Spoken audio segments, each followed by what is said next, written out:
You can't be neutral on a moving train, I told y'all before. You can't believe everything that your teacher tell you. Who was your teacher? Your teacher just learned what they was taught. How do you know what they was taught was correct? Yeah, I mean, dig into the real history of this country and the fact that it was built on blood. You can't be neutral on a moving train. And that was an excerpt of Vinnie Paz from the song Writings on Disobedience and Democracy. Welcome to You Can't Be Neutral, a political podcast inspired by Howard Zinn and progressive and radical activism, taking a look at society, media, and politics. You can follow You Can't Be Neutral on Twitter at YCBNeutral, and you can check out the website youcan'tbeneutral.com. There you'll find links to all the back episodes, and you'll find links there to make a donation. You can make a one-time or recurring donation to keep this podcast free and independent. First up is a piece published at thehill.com. This is written by Daniel deVisé. One young adult in 20 is now non-binary or transgender, communities that society barely recognized and seldom counted until a few years ago. Those populations are not new. Only recently, though, have survey takers thought to ask people about gender identity, invoking terminology that did not exist for prior generations. The word non-binary did not appear in the New York Times until 2014. The rising visibility of non-binary and transgender people reflects the nation's growing acceptance of gender fluidity, especially among the young. One landmark study found 1.2 million non-binary people in the 18 to 60 age group. Of that total, 3/4 were under 30, which suggests Generation Z has explored gender identity to an extent that older Americans have not. And this isn't a terrible surprise. While these feelings have always been there among certain numbers of folks in the population, the language and the words, and especially the openness and the visibility, were not there 20 years ago, 30 years ago, 40 years ago, when most of the older folks out there now were growing up. Quote, "We have a world in which we are finally counting these groups," said Kay Simon, an assistant professor at the University of Minnesota who studies the experiences of queer youth and their families. You can't identify as something if you don't know what the word is. Simon grew up in Florida and Texas. From a very young age, I kind of realized I was gay, they said. At the time, I probably could have told you that I felt different about my gender, but I didn't have a word for it.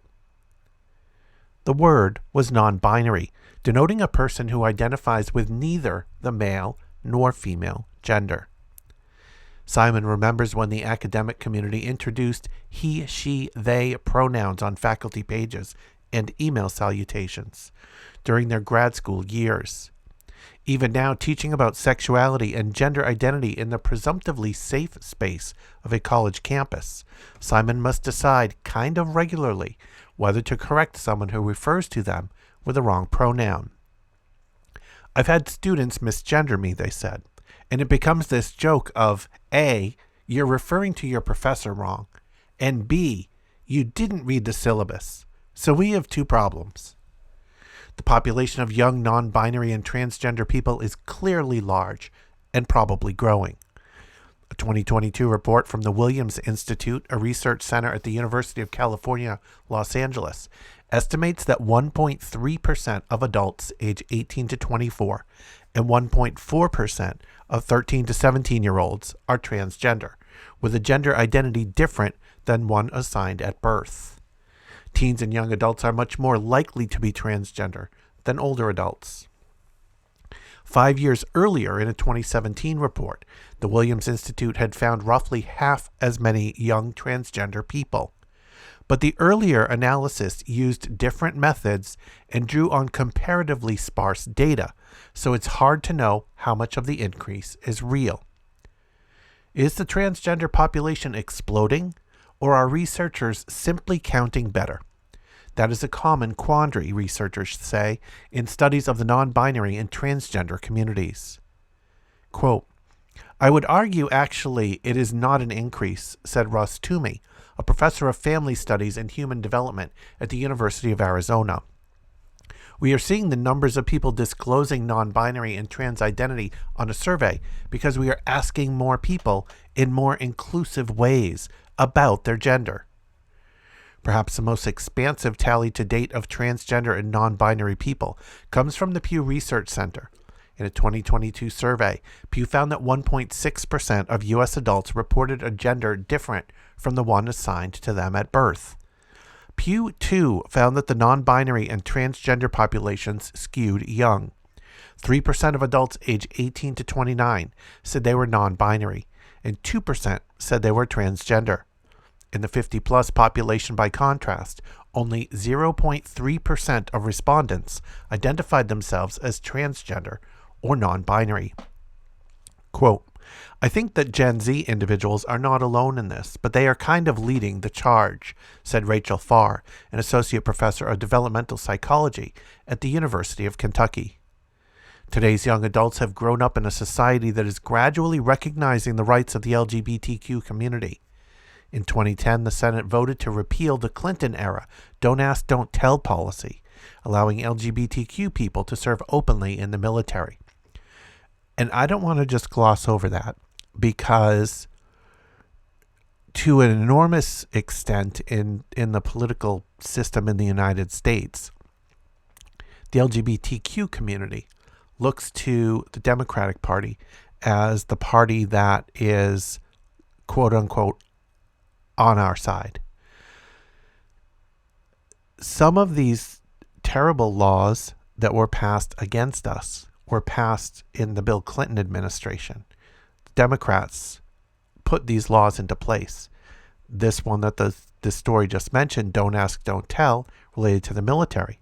And separately, the Defense of Marriage Act, which just had to be repealed because of the risk of the Supreme Court turning back the clock on marriage equality for gay and lesbian individuals. So it's good and fine to believe that the Democrats are more on your side than the Republicans. That is factual and that is a reality. But the Democrats have not gone to bat for your rights in a consistent way, ever. Back to the piece. In 2015, the Supreme Court recognized a legal right for same-sex couples to marry. Quote, it's not that there are more people.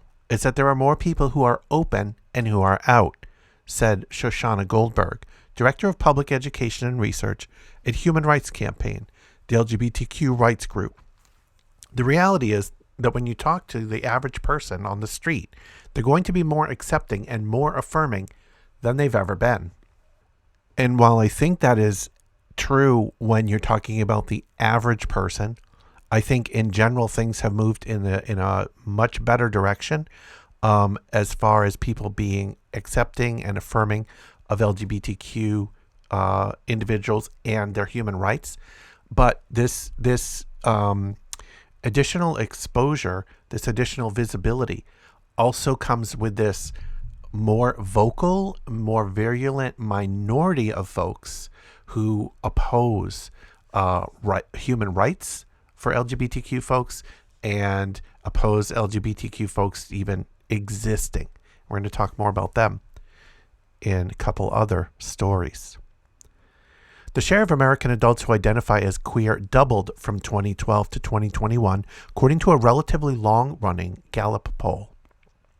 Within Generation Z, polling suggests the LGBTQ population doubled in just 4 years, from 10.5% in 2017 to 20.8% in 2021. Bisexuals, and especially bisexual women, populate the majority of the Gen Z queer community, according to research from Gallup and others. Transgender and non-binary people constitute a smaller but significant share. Researchers say social media played a defining role in helping transgender and non-binary young people define themselves. Landon Ritchie grew up in Texas and came out as transgender at age 11. But since I was 2, he said, really, as early as I could think and express myself with some sort of agency, I understood that I did not fit into that role that I was assigned as a girl. Ritchie couldn't fully process his identity until around age 10, when he gained larger access to the internet and saw people who were transgender and who talked about their experiences, he said. And I was able to see myself reflected in their stories and their experiences. Now that the transgender and non-binary communities have been identified and counted, researchers say, they need society's support. Both groups face a heightened risk of physical, emotional, and sexual abuse in both childhood and adulthood, the UCLA study found. Depression and suicidal ideation are alarmingly common. Transgender and non-binary people often feel under attack, and with good reason. Research shows queer people face a heightened risk of being victims of violent crime. Transgender and non-binary individuals also face higher rates of workplace harassment and discrimination. The communities also face legislative attack. GLAAD, an LGBTQ media advocacy group, tracked more than 300 anti-LGBTQ bills across the nation in 2022, many of them targeting transgender persons by seeking to bar them from equal access to sports, restrooms, or health care. Quote, almost for as long as I've been out, there's been a target placed by the Texas legislature on my back, said Ritchie, who has been politically active in his state for several years. Some faith-based and socially conservative groups have argued that influential Instagram posters and overzealous educators seed gender confusion in young people. Advocates for the queer community counter that social media and progressive curricula help transgender and non-binary people discover their identities rather than create them. Friends and loved ones can play a crucial role, researchers say, simply by honoring the name and pronoun requested by a transgender or non-binary person. I think the first thing is just to accept them and listen to them, said Allison Eliscu, MD, Medical Director of the Adolescent LGBTQ Care Program at Stony Brook Medicine in Stony Brook, New York. If you make a mistake, because we all do, apologize, say it correctly, and then try to do better. So that was a good story on some studies and surveys showing the number of folks who identify in these ways, and pointing that the number is growing, but also pointing that the number is quite small, especially when you look at the non-binary and transgender communities that specifically themselves. You're talking about under 2% of folks out there that identify in these ways, which I want you to keep in mind as we talk about some of these other stories, because we're going to talk about some of the folks who are part of that aggressive backlash against specifically transgender and non-binary folks, and how they inflate these potential problems, but very, very small potential problems that could be mostly easily worked through in a reasonable manner.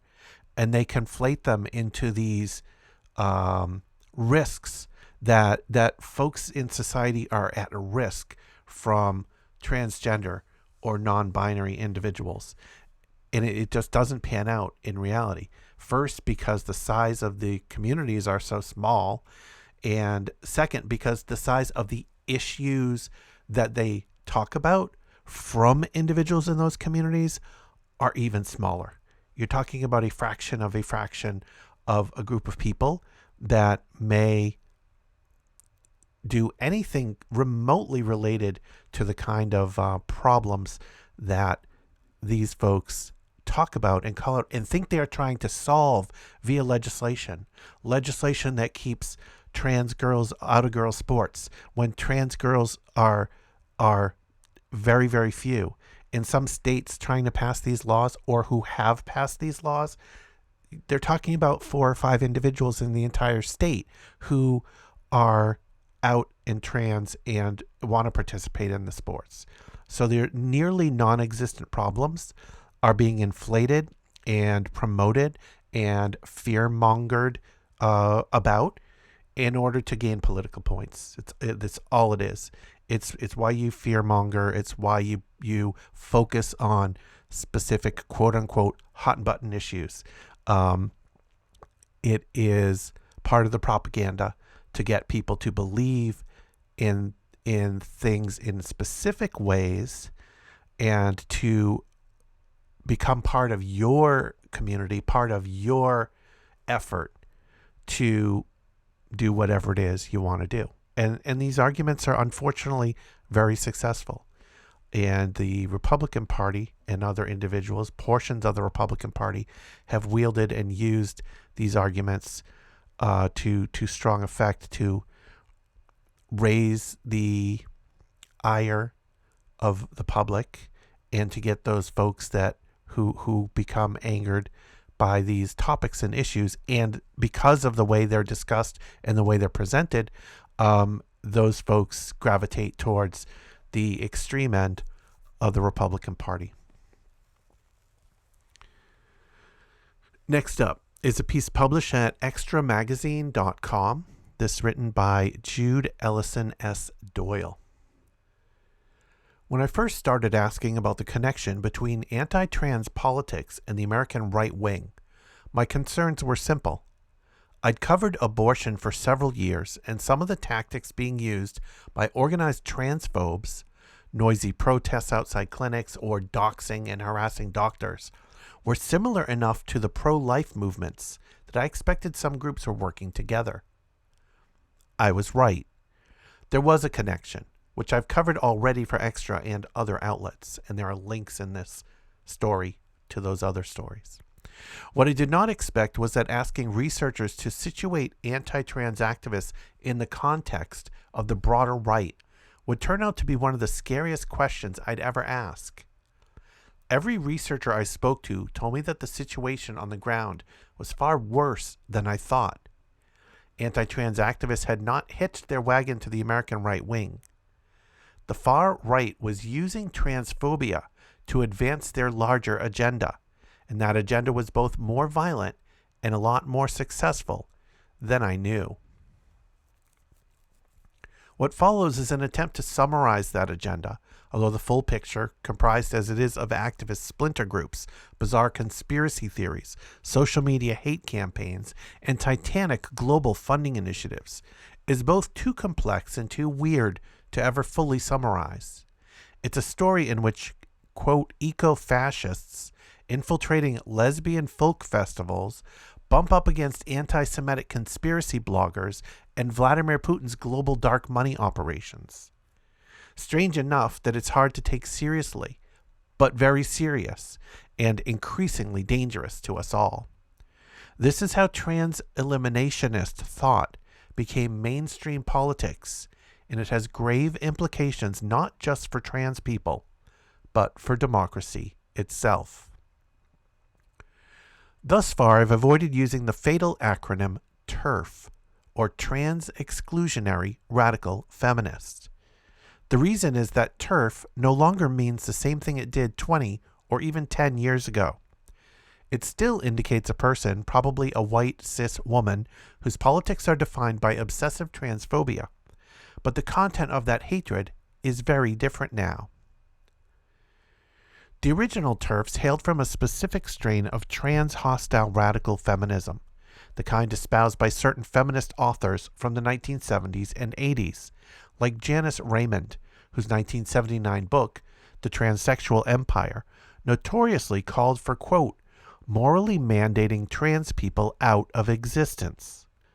Their political battles were focused on things like condemning strap-ons as a symbol of male dominance, or keeping trans women out of the lesbian folk festival, Mitchfest. They were widely mocked, highly unpopular, and even at their peak in the 1980s, exercised almost no political power. So how did TERFs become a global threat? The answer, according to the researcher Kai Shevers, is that they're not the same people. In the mid-2010s, a small group of activists with fascist sympathies, most of them hailing from the environmentalist group Deep Green Resistance, or DGR, infiltrated the older movement and dragged it to the right over the objections of some members. Quote, I was hanging out with these transphobic radical feminists when the right-wing creep happened, Shevers says. I know that there's a whole lot of them that actually feel completely fucked over. Shevers researches TERFs because she used to be one. She's written extensively about being sucked into a cult-like detransition movement, which convinced young transmasculine people that their dysphoria was caused by misogyny and could only be cured by radical feminism. She has been my most patient guide through the world of organized transphobia, having previously spoken to me about the rise of anti-trans activism targeting doctors and gender clinics. Every conversation is a whirlwind of names, dates, times, and bizarre blog posts from TERF havens, illuminating the underbelly of an obsessive and increasingly dangerous movement. TERFs were always, quote, terrible people, Shevers told me, but the groups she first encountered did have some familiarity with feminist thought, and most thought of themselves as progressive or leftist. Then came DGR, with a whole different set of prior assumptions. DGR members were what Shevers calls eco-fascists. They argued for violent action that would cause a mass die-off of humanity in order to save the environment. They initially recruited from anarchist and environmental groups, according to a timeline put together by researcher Lee Leviel. DGR fractured in 2012 due to a series of controversies involving the transphobia of its founders, Lierre Keith and Derek Jensen. In 2013, Earth First joined with DGR co-founder Eric McBay in denouncing them. It was also in 2013 that Keith founded the radical feminist organization Women's Liberation Front, or WOLF. Lierre Keith began to turn her attention more towards old-school TERFs, Shevers says. She had people at the last Mitch Fest trying to recruit people. WOLF had their own little camp set up, so they started recruiting among transphobic feminists and lesbians, and then once Trump got elected, and the Christian right and all these other groups got more powerful and more bold, that's when they started making the right-wing alliances. After Donald Trump's election, WOLF pivoted hard to the right. Co-founder Kara Dansky appeared on Tucker Carlson Tonight to rail against the trans agenda, and in 2017 the organization filed a joint amicus brief with the Conservative Family Policy Alliance to, quote, oppose the effort to open girls' locker rooms and showers to boys who say they identify as girls, and vice versa. These new alliances effectively brought the TERFs into the American right wing. It also brought them into power. When you look at who's calling themselves a GC feminist, GC for gender critical, these days, their version of radical feminism is wolves, Shevers says. They're not really reading a lot of Janice Raymond. One need not weep for the original flavor TERFs, whose intentions towards trans women in particular were always genocidal. Raymond explicitly said that her goal was for trans people to no longer exist. Yet in 1979, that hatred was much less potent than it is today. TERFism was one pocket of a relatively powerless movement which did not have the reach nor backing of the broader right wing.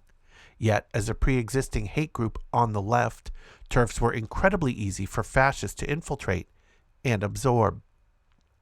A 2020 article from Radix Journal, a far-right publication founded by the neo-Nazi Richard Spencer, lays out a strategy for doing just that. In the article entitled The TERF to Dissident Right Pipeline, author Kat S. notes that TERF's insistence on, quote, biological sex as an immutable binary, all men depraved and violent, all women fragile victims, may make it easier to convince them of other biological hierarchies. Their insistence on seeing trans women as violent men in particular can be weaponized against men of color and turned into overt white supremacy. Quote, it doesn't take any thinking woman long to see exactly which men are committing violent crime, and the majority of partner violence and race realism is a natural next step. Ultimately, the article reasons it should be easy to convince TERFs that supporting the rights of biological women means rejecting, quote, the mid to late 20th century Jewish-led feminist theory, particularly the corporate slavery of work outside the home in favor of accepting their biologically ordained role as wives and mothers. Quote, a pro-family, pro-natalist movement requires some degree of female participation, Kat S. writes, and reframing the patriarchy paradigm is essential.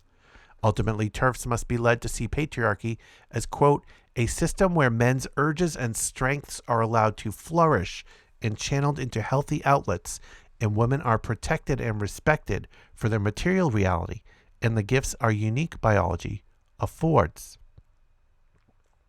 It's a grim irony that by insisting on a feminism without any trans women in it, TERFs have wound up constructing the tool by which fascists aim to destroy feminism altogether. Still, it's not news that online Nazis have crazy ideas. Could this actually work? To talk about that, we have to pull back and look at the global picture. Yeah, it is pretty incredible how that is described, how that pathway is described, and we know from where we are now that at least for some segment of those initial groups, it has been successful. TERFs and organized anti-trans groups are only one part of the global right-wing struggle against so-called gender ideology. Roughly the confluence of abortion rights, women's rights, and LGBTQ plus rights, with trans people seeming to inspire particular fury. That struggle is well organized, well funded, and global. A 2021 report from the European Parliamentary Forum for Sexual and Reproductive Rights, EPF, found that between 2009 and 2018, Europe had received $707.2 million in anti-gender funding. Again, this comprises initiatives against abortion and LGBTQ2S plus rights more broadly, as well as anti-trans funding to the opponents of gender ideology. They're all the same thing. Outside of Europe itself, there were two countries pouring money into the campaign: the United States and Russia. American anti-gender funding comes largely from the Christian right. The EPF report lists donors like the Heritage Foundation, the American Center for Law and Justice, and the Alliance Defending Freedom, who are also highly active in anti-abortion and anti-trans politics at home. The Alliance Defending Freedom, for instance, has been credited with creating the legislative templates to inundate U.S. state legislatures with a barrage of transphobic sports bans. Russian involvement is harder to figure out, not least because that money is often run through laundromats intended to disguise its associations. The EPF argues that for Putin, anti-LGBTQ plus measures are not only desirable in themselves — Russia's treatment of queers is famously horrific — but also as a means to destabilize the globe. Specifically, Russia has a habit of boosting far-right populist political parties with an explicitly disruptive agenda. If otherwise functioning democracies can be torn apart over civil rights, that creates chaos, which ultimately benefits Russia. Certainly, the United States was weakened by the Trump years, arguably the most successful example of this strategy. Trying to follow these connections lands you in a human centipede chain, wherein Russian oligarchs dump dark money into U.S. evangelical think tanks, and the evangelicals send that money back over the Atlantic to fund TERFs. A law banning teachers from mentioning homosexuality in the classroom appears first in Hungary, then in Florida. Youth transition is banned in the UK, then restored, and then banned in Idaho. Vladimir Putin defends his invasion of the Ukraine, comparing the cancellation of J.K. Rowling to that of Russia. The same regressive ideas swirl back and forth between continents like ocean currents, and with or without conscious coordination, we all end up living in the same mess. Even the most extreme and implausible right-wing ideas have reach and institutional backing they might not otherwise have had, and a global slide into fascism goes from unthinkable to likely. This is where things get weird. The Deep Green Resistance member who's had the biggest influence on the gender critical movement, is a woman named Jennifer Bilek, whose author biography calls her an, quote, investigative journalist, artist, and concerned citizen. Read blogger. And whose 2018 article for The Federalist, Who Are the Rich White Men Institutionalizing Transgender Ideology?, tilted organized transphobia firmly into the realm of anti-Semitic conspiracy theory. In that article, Bilek puts forth the basics of her staggeringly bizarre worldview, a cabal of transhumanist billionaires, wealthy individuals supposedly devoted to helping humanity transcend its status as an organic species, like hedge fund tycoon George Soros, philanthropists Warren and Peter Buffett, and wealthy trans women Martine Rothblatt and Jennifer Pritzker.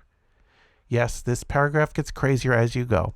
Has infiltrated the gay community and taken over the medical industrial complex, creating a predatory gender industry that convinces cis people they need to transition, with the ultimate goal of normalizing body dissociation and extreme body modifications, putting Google chips in our heads and, I swear to God, enslaving the human race by merging man with machine.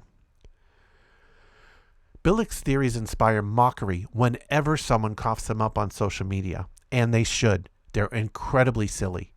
But the trope of a sinister, moneyed elite plotting the destruction of humanity from the shadows is a familiar one from Nazi propaganda. Nearly all of the billionaires on Bilek's list are, as Shevers points out, Jewish, trans feminine, or gay. One thing that is crucial to understand about the far right, the extreme right, the Nazi guys, is that the way that they obsessively see absolutely fucking everything as a Jewish plot, says author and hate researcher Talia Lavin, author of Culture Warlords, My Journey into the Dark Web of White Supremacy. And the existence of trans people is a huge one. Lavin cites the 1933 burning of Magnus Hirschfeld's archives. Hirschfeld, a German Jewish doctor, was a groundbreaking and remarkably sympathetic researcher of transgender identity. His was the first clinic in the world to provide gender-affirming surgery. Then the Nazis burned his work, leaving a hole in history. To trans people, this looks like proof of erasure, but to a Nazi, Lavin says, it means something different. The presence of a Jewish doctor indicates that, quote, the existence of trans people was invented by people like Hirschfeld in order to undermine white masculinity and destroy the white family. I spoke to researchers in multiple countries for this piece, and all of them agreed that anti-trans activists were becoming increasingly comfortable with presenting their arguments in a white supremacist framework, presenting transition care as an attack on white fertility and white birth rates specifically. Sometimes this is subtle. Irreversible Damage, a 2020 book in which author Abigail Schreier portrays youth transition as an imminent threat to the fertility of, quote, our daughters, infamously uses a cover illustration of a young white girl with her uterus scooped out of her body. At the extremes, things get more overt. Alex Aaron, the gender mapper organizer who has led the charge against Planned Parenthood as the apex of the trans lobby, also insists transition is only a threat to white children. Quote, black youth are not transitioning, she writes. This obsessive focus on white fertility is of a piece with fascist propaganda about being overrun or replaced by people of color.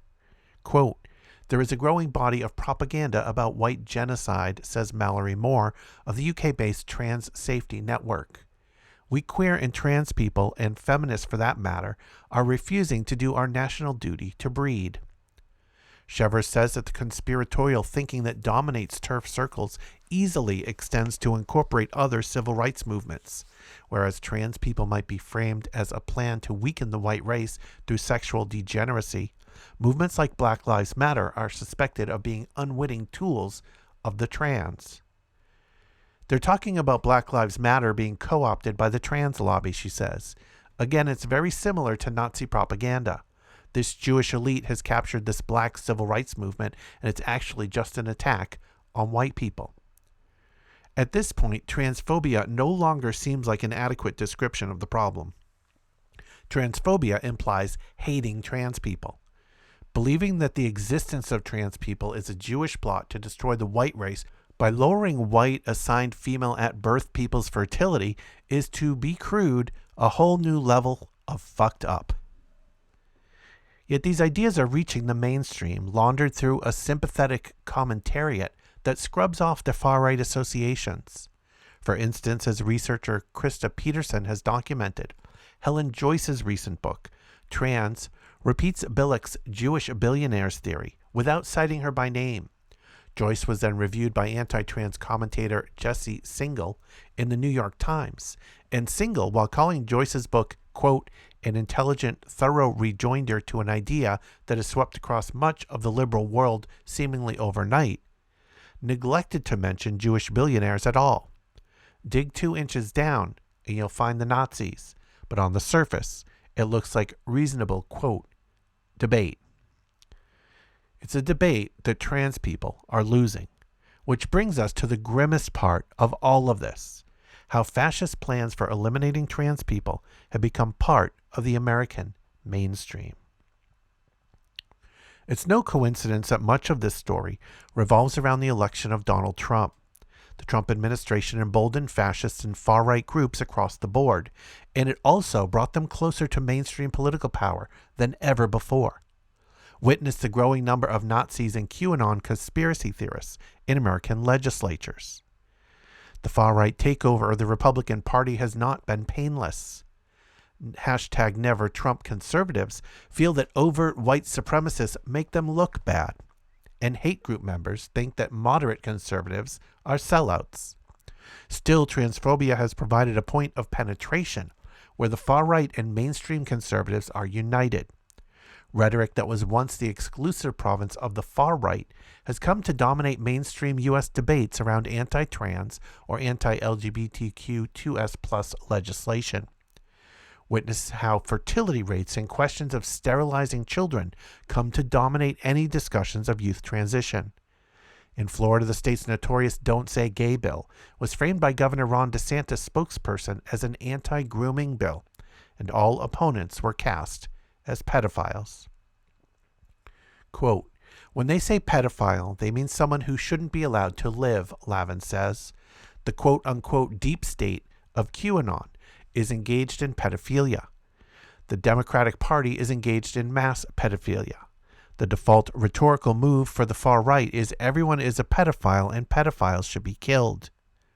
Slowly but surely, the idea that trans people are inherently a predatory threat to white children gains traction, and the will to dispose of the threat follows. That's what I mean when I say annihilatory rhetoric, Lavin says. Like this is to protect parents and children, as if queer people, trans people, aren't parents and children. They fall outside the remit of the Volk. Here is where I pull back, dizzied, and admit something that sounds paranoid even as I say it. This agenda is clearly already genocidal where trans people are concerned, but it also seems likely to escalate and find new targets. Anti-gender activism already includes attacks on abortion, women's rights, and the rights of cis queer people, all of which are being rolled back in the United States. The seething hatred of non-white and Jewish people, which provides the subtext for these movements, must sooner or later become their text. I'm frightened for myself, but I'm more frightened because the longer I look at this, the more I concur with the gender theorist Judith Butler that trans people might not be the point of anti-trans fascism at all.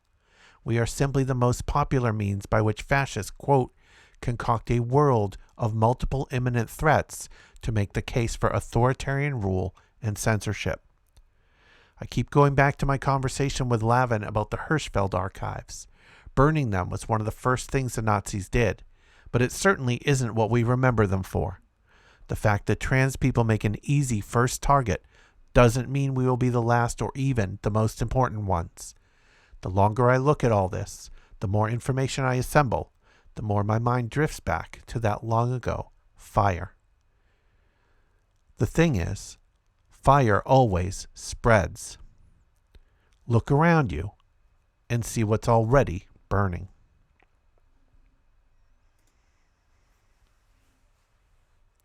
And next up is a piece published at lemkininstitute.com. This is a statement on the genocidal nature of the gender critical movement's ideology and practice.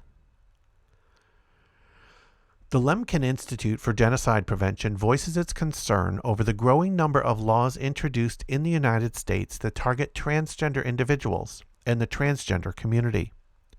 Anti-trans hostility in the U.S. has become a staple of the Republican Party's election strategy and is clearly being used to stoke voters' fears of a changing world by raising the specter of a malevolent polluting force tied to liberalism, cosmopolitanism, and democracy.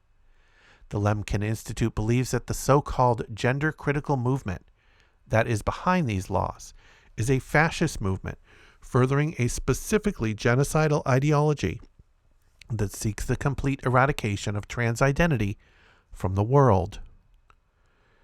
Genocidal ideologies are ideologies that deny or seek to erase the existence of a specific group because of the supposed threat it poses to the holders of the ideology. The gender-critical movement simultaneously denies that transgender identity is real and seeks to eradicate it completely from society. Many gender-critical ideologues identify themselves as feminists and believe themselves to be protecting women from men. They accuse transgender women of being stealth men and of transgender men of being self-hating women. The movement, a centerpiece of right-wing ascendancy in the Western world, calls for discrimination against and harassment of transgender individuals and the transgender community through laws and policies that criminalize trans identity and trans life. The Lemkin Institute is alarmed by the growing number of attempts in the Western world to enact policies and spread prejudice that threaten the well-being and even the existence of transgender people. The gender-critical movement is a loose international affiliation of people and groups who promote far-right ideas that have gained a degree of centrist respectability through their purported defense of women. The movement alleges that people cannot determine their own sex or gender, and that the genitalia observed by doctors at birth are the final determinants of biological sex, as well as the permanent markers of gender belonging.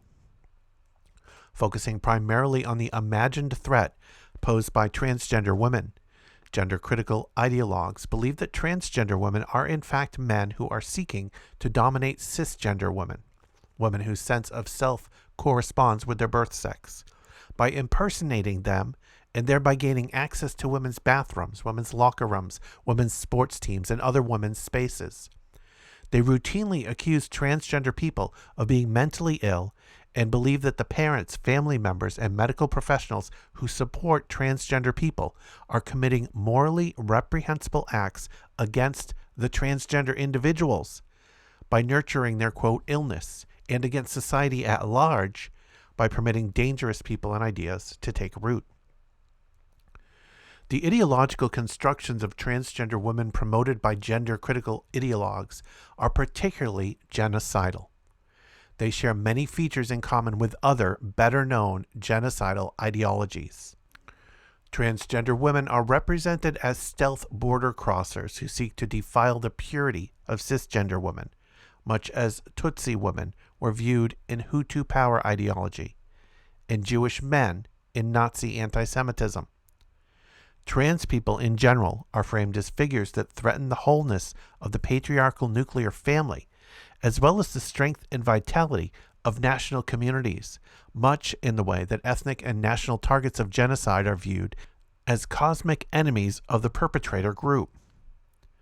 Like the religious targets of genocidal violence, trans people are often described as somehow polluted, sinful, or against God. They are blamed for a host of social problems that have nothing to do with them or with the free expression of their identities. The Lemkin Institute reminds readers that one of the first libraries to be burned under the National Socialists in Germany was a library and archive of Magnus Hirschfeld's Institute for Sexual Science in Berlin, a groundbreaking research organization studying human sexuality and gender. The Nazis, like other genocidal groups, believed that national strength and existential power could only be achieved through an imposition of a strict gender binary within the racially pure national community. A fundamentalist gender binary was a key feature of Nazi racial politics and genocide. In the United States, the Republican Party has introduced a barrage of anti-transgender laws and policies in multiple states since 2016. According to the American Civil Liberties Union, there have been 286 anti-transgender bills introduced between January 1, 2021 and October 13, 2022.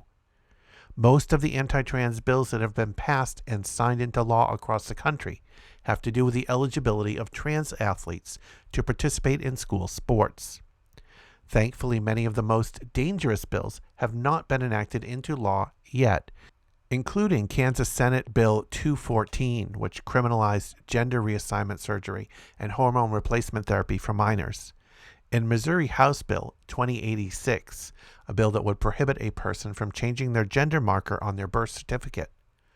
All these laws seek to create a society that is hostile to the very idea of trans identity, and in which it is impossible to live openly and legally as a trans person. It must be said that the reality of transgender identity cannot be challenged. Transgender people have existed throughout history. In many societies, particularly before Western colonial domination, social institutions existed to make room for trans people.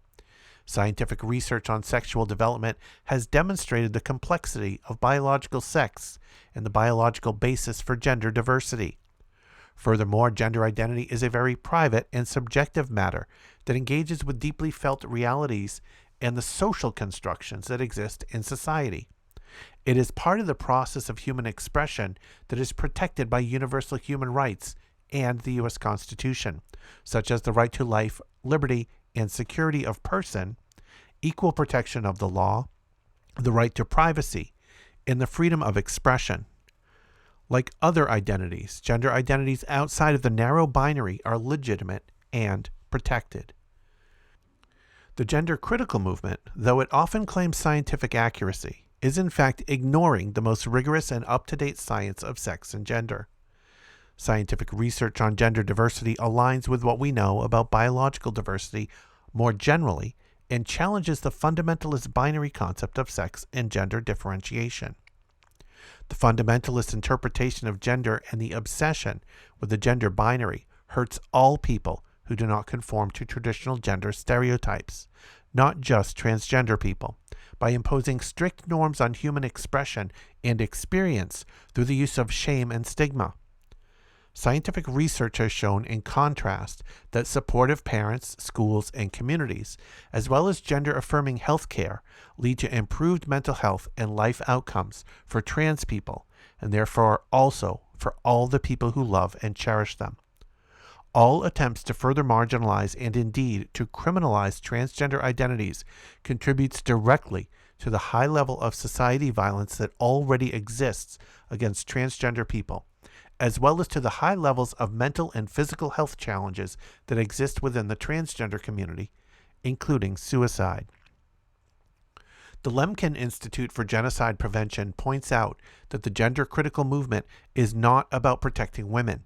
It is about exacting control over the bodies of marginalized people and thrusting them outside of the community of moral obligation if they fail to conform to the norms of the gender that has been assigned to them by others. In other words, the gender critical movement seeks to control the deepest aspects of human experience and self-knowledge through genocidal aggressions against an historically marginalized and silenced community that has just begun to flourish and gain acceptance. The gender critical movement is a totalitarian and genocidal social force that targets not just transgender people, but also all the institutions of democracy that protect individual and collective human rights. While members of the gender critical movement may argue that they do not seek to kill the physical bodies of transgender people, they do openly seek to eradicate transgender identity from the world, following a genocidal logic similar to the US, Canadian, and Australian boarding schools that sought to, quote, kill the Indian and save the man. Once it becomes acceptable for one group of people to be criminalized for expressing their identity, then society becomes vulnerable to the genocidal targeting of other groups as well. In fact, anti-trans initiatives are closely tied to assaults on the rights of women, people of color, minority religious communities, and immigrants in the U.S. and elsewhere. The criminalization and harassment of the trans community can serve as a rehearsal for more generalized targeting of unwanted groups within a genocidal ideological structure. There is no shutting the floodgates once states and societies acquiesce to the eradication of a specific people from the earth. And that part about the Indian boarding schools really was pretty powerful. Just a few episodes ago, I did an episode on the federal Indian boarding schools and the study put out in the United States related to those schools and how completely they were enmeshed in this part or in this genocidal program in the United States of eradicating the Native American Indians and their cultures. The Lemkin Institute for Genocide Prevention expressed solidarity with trans people across the globe. We urge every person around the world to think about the precedents that are being set with the level of stigma, organized hate, and legal control being advocated by voices within the gender-critical movement. We ask people to choose to protect the human rights of human beings who do not fit easily into the simplistic gender binary. We ask people to question what agendas they are serving by supporting anti-trans hate speech and policy initiatives. We encourage everyone to support people in their efforts to live as the person they know that they are. We invite people to be open-minded and open-hearted and to learn about transgender experiences. The real challenges to human life, to safe and secure families, and to healthy communities are historical injustices and structural inequalities, not people attempting to live full lives in their true identities. I hadn't read that fully in its entirety before deciding to put it into this episode and read it for this episode. And wow, is that powerful and eye-opening and expanding, mind-expanding, expanding how we can and should think about what we see and hear when we hear and see anti-trans laws being passed, anti-trans language, anti-trans actions happening out there, violence against trans folks, and coupled with the earlier story, really shows the risk of not confronting the anti-trans activities that are out there. And like I started off this episode, this is a small community. This is a marginalized community. This is a community that, as it's becoming more visible, it is becoming an easy target because it's a small community. And that's where it starts. That's where fascism starts. They find a community that is more easy to take over, to convince other people to be against, to gain power. And then as they gain power, as that one community is pushed down or pushed back or pushed out, otherwise eliminated by the means they're trying to employ to do so, they can move on to the next community. The white supremacists have been working hard on certain communities for a very long time and have had waves of success followed by waves of failure.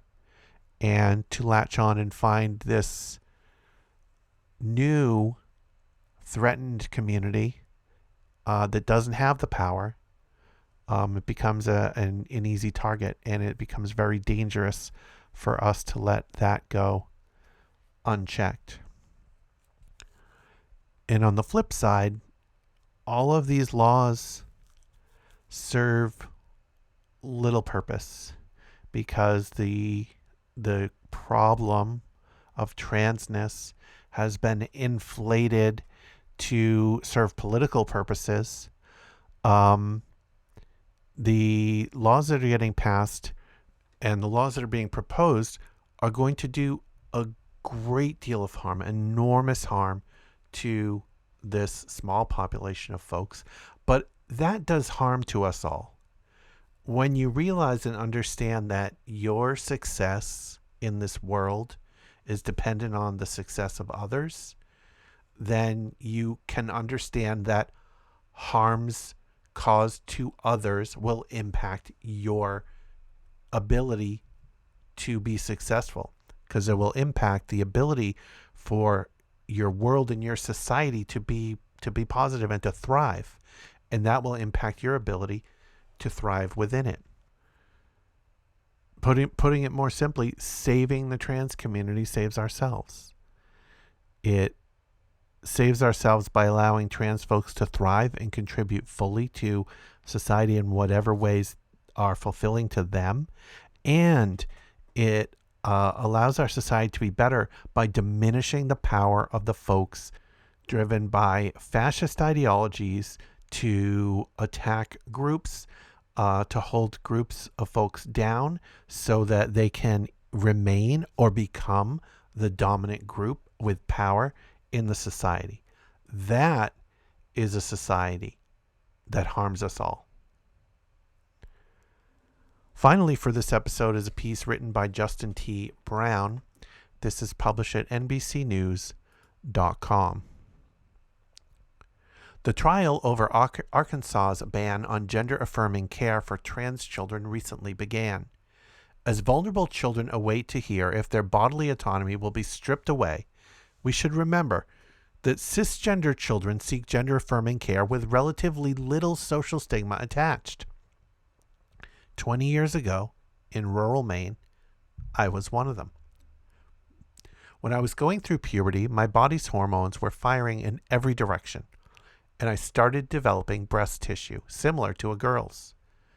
The technical term for this condition is gynecomastia, but most of us know it as the dreaded man boobs. Up to 60% of teen boys have asymptomatic gynecomastia, according to the National Institutes of Health. Adolescent symptomatic cases like mine are less prevalent, but it affects about 65% of adult men. As a teen boy who identified as a boy, randomly sprouting breasts really, really sucked. I hated my body. I wore a shirt in the pool, dreaded the school locker room, dressed in layers, and walked hunched over to hide my shape. I lived in constant fear of nipple grabbers at school. Teen boys are weird. And being outed as a boob haver. I was uncomfortable and embarrassed 24/7 and had about 0% confidence in myself, all because of the misalignment between how I felt I should look and how I actually looked. When I confided in my conservative dad about what was happening, I was about 15. He saw how much this was holding me back, and we immediately went to a plastic surgeon for a consultation. A quick procedure and a few weeks of wearing an ace bandage later, I was flat-chested and finally had a body that looked like mine.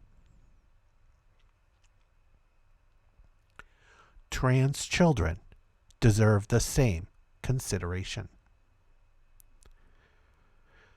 The next year was the best year of my life up to that point. I felt great.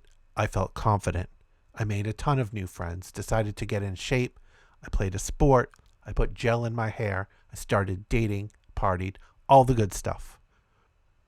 For the first time, I felt and acted like an average teen instead of just barely participating out of aggressive discomfort and fear. I went from a guy who hated being seen to the most seen guy at school in no time. Over the years, I've had medical procedures that saved my body, but my breast reduction saved my mind. Receiving care that affirmed my perceptions of my gender drastically changed my life for the better. I can attest that having mind-body alignment feels like a superpower. The care that I received is just one small example of the gender-affirming care that cisgender folks receive regularly. We just call it health care. I got breast tissue reduction surgery, but breast augmentation for cisgender women to conform to a perception of womanhood is even more common. Cisgender people alter their eyes, noses, lips, faces, hairlines, facial hair, body hair, height, and even the nether regions to more closely align with our culture's ideals of the, quote, perfect man or, quote, perfect woman. We frequently change or enhance our bodies hormonally, too. Kids have been dosed with human growth hormones since the 1960s to make them taller, and men looking to achieve a cartoonish level of manliness get testosterone pumped into their veins. Hormone replacement therapy is commonplace for cis women, and men looking to maintain or enhance their vitality in ways that align with their gender identities and gender ideals. But I don't see the care that affirms cisgender norms, expectations, and functions, including for children, being questioned to the same extent as transgender care, or, to be honest, by nearly any extent. By contrast, even the most basic of trans care, respecting gender identity and expression, puberty blockers, and hormone therapy, is scrutinized endlessly and demonized to the point of being life-threatening for patients and doctors alike. The double standard is glaring. In a recent viral interview between Jon Stewart and Arkansas Attorney General Leslie Rutledge about her state's ban on gender-affirming care for trans youth, points to a large part of the problem. Without being able to name a credible source, Rutledge claimed that 98% of youth with gender dysphoria would grow out of it, to which Stewart replied, "Wow, that's an incredibly made-up figure." This idea of elected officials stripping away the autonomy of parents and children to make the kinds of medical decisions that would be the best for them is appalling. As Stewart pointed out to Rutledge, the state is not even allowing parents to weigh their options based on the guidelines of the country's top medical organizations. We should think more deeply and compassionately about those seeking health care in the trans community as they suffer mind-body misalignment that many of us can't even imagine. Having a little empathy is a good thing, and for those of us who get to bathe in the privilege of doing whatever the hell we want to our bodies, it's probably even our responsibility. Some folks may disagree that the care I received was gender affirming, and I'll admit I'm not an expert on healthcare, cis, trans, or otherwise, but I am an expert on me, what I did, and why I did it. For me, it was straightforward. I'm a dude. I was born a dude. I want to be a dude, and having breasts didn't align with that for me. They needed to go for me to live a fuller life. Some may also argue that societal pressures and expectations influence my choices, and to that I don't necessarily disagree. Who knows, if breasts on a guy were the pinnacle of manliness in 2002, I might have rocked it. But surgery is a lot faster than turning the Titanic of culture, and I would have missed some of the best years of my life waiting. Here's what I know for sure. Had I been trans and seeking the same surgery, there's a good chance it wouldn't have been as easy as it was for me 20 years ago in rural Maine, or today. And that'll wrap up this episode of You Can't Be Neutral. Remember, you can follow on Twitter at YCBNeutral, and you can check out all the back episodes at youcan'tbeneutral.com. You can also listen to this and all my podcasts playing 24/7 at movingtrainradio.com.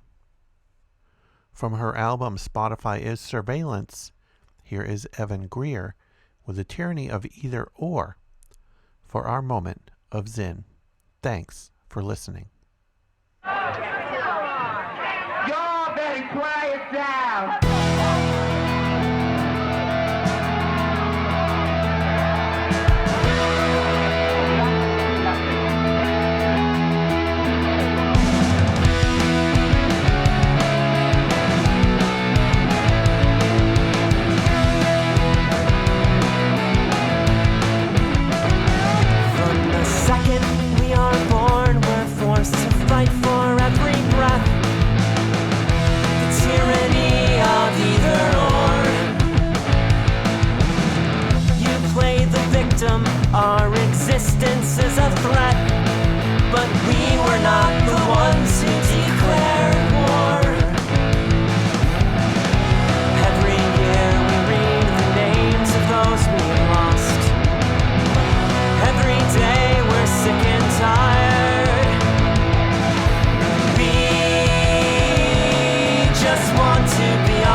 to bigotry, anything to justify your projected insecurities become policies of purity. You debate about our right